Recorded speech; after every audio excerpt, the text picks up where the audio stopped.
L'arrogance surgit lorsque l'assurance de soi se mêle à un manque de conscience. En gros, c'est ce que signifie l'arrogance. Mais ce n'est pas le sujet ici. Ce dont je parle, c'est ceci. En tant qu'individu, j'ai trébuché dans certains domaines, j'ai triomphé dans d'autres. J'ai détruit certaines entreprises, mais en ai construit d'autres à partir de rien. Dans l'ensemble, j'ai fait des efforts, et malgré les hauts et les bas, j'apprécie qui je suis, alors je m'accorde un peu d'indulgence. Et combien rare est cette admission? Combien de personnes déclarent « je m'apprécie », elles offrent bien plus de compassion, d'attention, de soins et d'affection à autrui qu'à leur propre reflet. Des données suggèrent que la probabilité de suivre un traitement médicamenteux prescrit jusqu'au bout est d'environ 1 sur 2. En revanche, les chances que votre animal de compagnie termine le sien atteignent 9 sur 10. En effet, nous montrons une capacité à prendre soin d'un compagnon animal presque 2 fois supérieure à celle que nous déployons pour notre propre bien, mais gardez à l'esprit que si vous disparaissez, personne d'autre ne prendra soin de cet animal. Il est crucial de soutenir ceux qui vous entourent uniquement à partir d'un réservoir débordant après avoir rempli le vôtre en premier. Réfléchissez. De quelle manière appréciez-vous votre propre compagnie? Identifiez une personne que vous admirez vraiment et analysez les qualités qui vous attirent chez elle. J'admire ce trait, cela me plaît.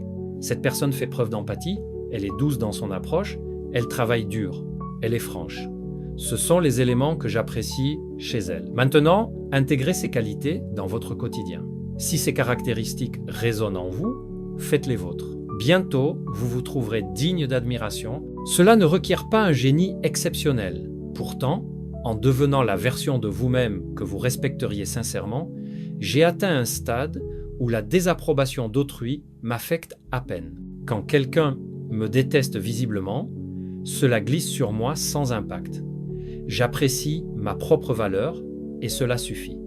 Cette prise de conscience m'est venue à l'approche de la trentaine, après avoir accumulé des réussites et une reconnaissance considérable, peut être le type de succès promu par la culture contemporaine pour les jeunes hommes ambitieux, impliquant autonomie, reconnaissance publique, conquête amoureuse et autres plaisirs similaires. Avec le recul, c'était agréable, parfois même exaltant.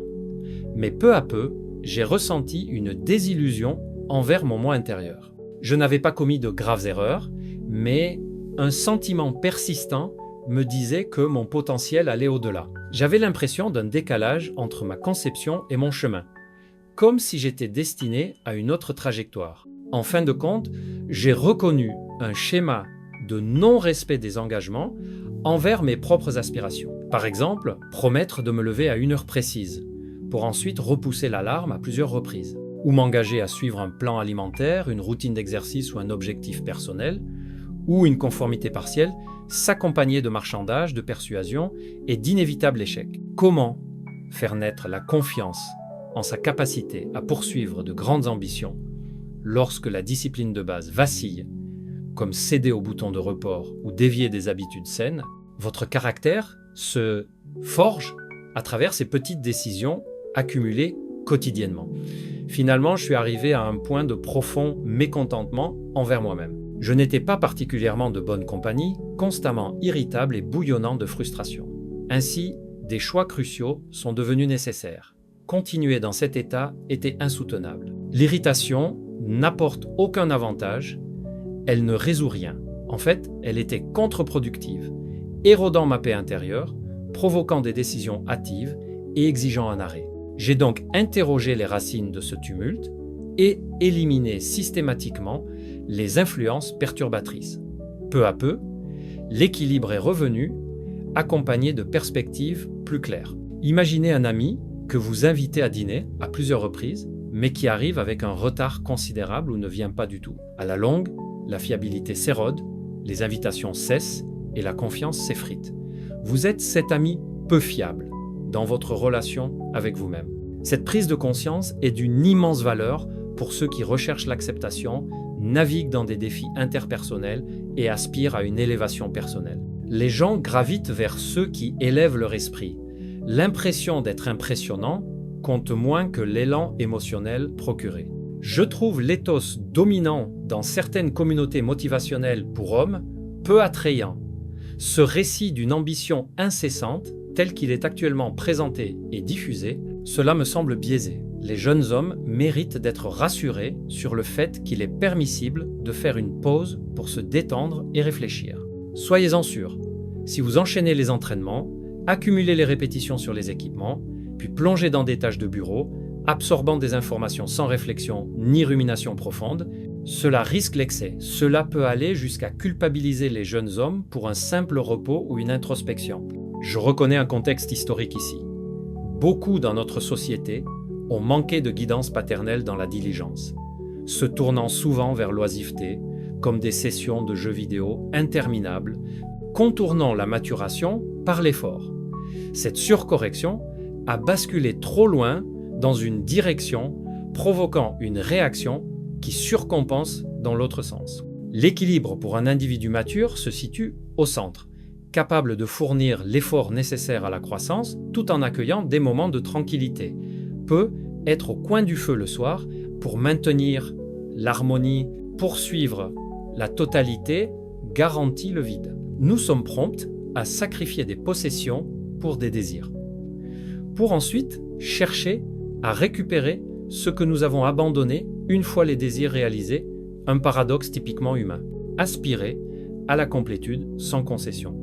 Cette réticence à négocier explique pourquoi j'ai largement rejeté les lamentations courantes en fin de vie. Elles reflètent souvent une rétrospective sélective, privilégiant les chemins non empruntés, ignorant leurs coûts inhérents. Des remarques comme « j'ai accumulé des accomplissements mais je les échangerai pour du temps en famille » passent sous silence le chemin délibérément choisi, impliquant une réticence à pivoter. Pourtant, tout le monde nourrit ce souhait englobant. La clarté m'a frappé à plusieurs reprises récemment. Nous cherchons l'abondance sans prix à payer. Chaque quête a un coût.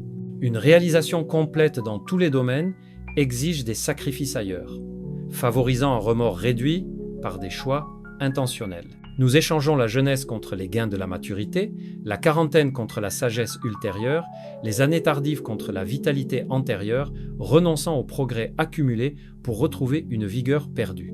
Nous troquons l'abondance contre la rareté, les moyens contre des fins insaisissables.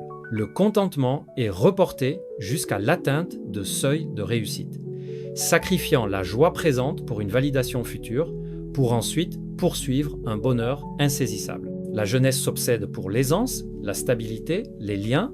La maturité apporte prospérité et lien au milieu de responsabilités croissantes, suscitant une nostalgie pour une simplicité non appréciée. Pourtant, cette époque était pleine de mécontentement, précarité financière, quête de validation, manque perpétuel. La rétrospection gâche le récit, car l'ambiguïté alimentait le drame. Les époques idéales prospèrent uniquement dans les souvenirs. Personne ne perçoit le présent comme un sommet, l'hindsight façonne les temps plus simples, bien qu'ils coïncident avec maintenant. J'ai investi un effort cognitif considérable pour accepter l'inconfort sans le considérer comme défectueux, interrompant rapidement les cycles de mécontentement, signalant des failles inhérentes. Au lieu de cela, reformuler le récit intérieur plutôt que la réalité extérieure. Ce changement, associé à la connaissance que les souvenirs amplifient les positifs, est transformateur. Les preuves abondent.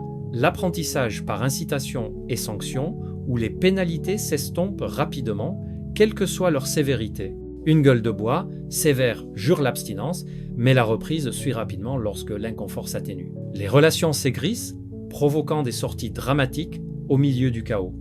La séparation évoque plus tard des moments précieux, car les positifs perdurent. Ce biais offre de l'optimisme. Les réflexions futures privilégieront les joies. Les problèmes surviennent uniquement lorsque la lamentation actuelle éclipse la seule réalité tangible, le maintenant. Où se porte votre attention par défaut? La plainte perpétuelle reste facultative. Vous attardez-vous davantage sur le passé, le présent ou l'avenir? Les ambitieux se projettent en avant, mais l'épanouissement réside dans le présent. Les masses regretteuses rembobinent, se fixant sur des immuables, les absences plutôt que les abondances, les incontrôlables plutôt que les maîtrisables. Deux royaumes existent, le chaos extérieur, le domaine intérieur. Le premier permet une influence, pas une maîtrise. Le second cède à une attention délibérée, une interprétation, une action.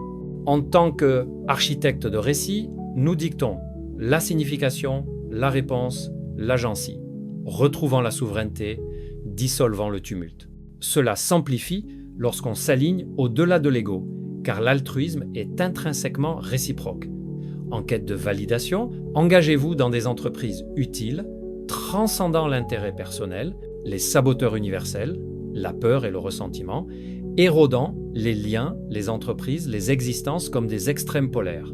La gratitude exclut la terreur ou la fureur simultanément. Observez un athlète, comme un tireur d'élite qui lance de loin, pivotant avec désinvolture avant que le ballon ne touche le filet, au milieu des acclamations. Les spectateurs s'émerveillent d'un prodige inné, d'une précision historique inégalée, ce qu'on ignore, aucun don inné. Un régime quotidien de centaines de tentatives, constant sur des semaines, s'étendant à des années pré-professionnelles sous une rigueur paternelle. Les comptes hebdomadaires se multiplient annuellement, culminant en millions sur des décennies, les succès étant de simples fractions. Les éloges publics couronnent les exercices privés. Les circonstances se déroulent avec un dessein plus grand persiste, discerné par la quête.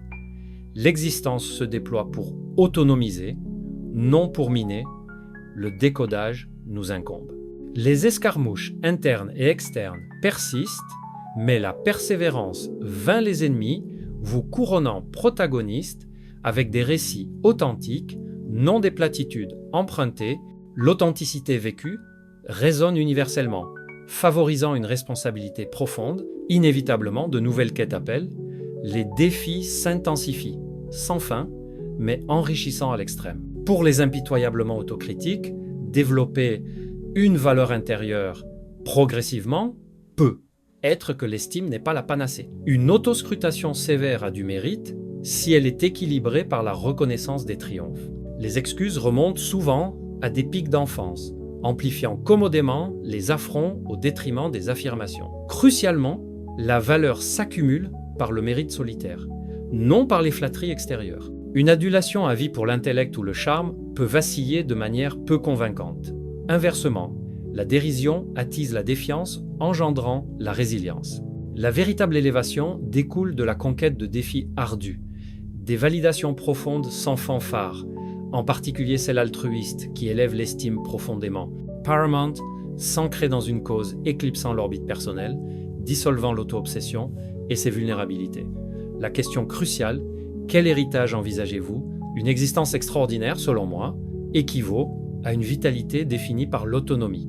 Pour certains, le bonheur familial est des foyers idylliques. Pour d'autres, la construction d'empires ou la création de vers. Plutôt que d'imiter des modèles externes, interrogez vos aspirations authentiques, propulsez-vous vers leur alignement, infusez un bénéfice communautaire pour un dessein irremplaçable, éclipsant les approbations éphémères ou l'auto-apaisement. La rigueur envers soi-même n'est pas préjudiciable, je suis candidement strict, bien que l'excès engendre des critères illogiques par rapport à des trajectoires divergentes. Les chronologies et aspirations variées exigent des métriques adaptées. En fin de compte, la résolution émerge, la fermeté fortifie, mais l'autoflagellation draine la vitalité, freinant la production, la joie, l'influence, la ferveur. La valeur s'accumule par le mérite, mais l'essence réside dans une fixation extérieure générant une vigueur durable.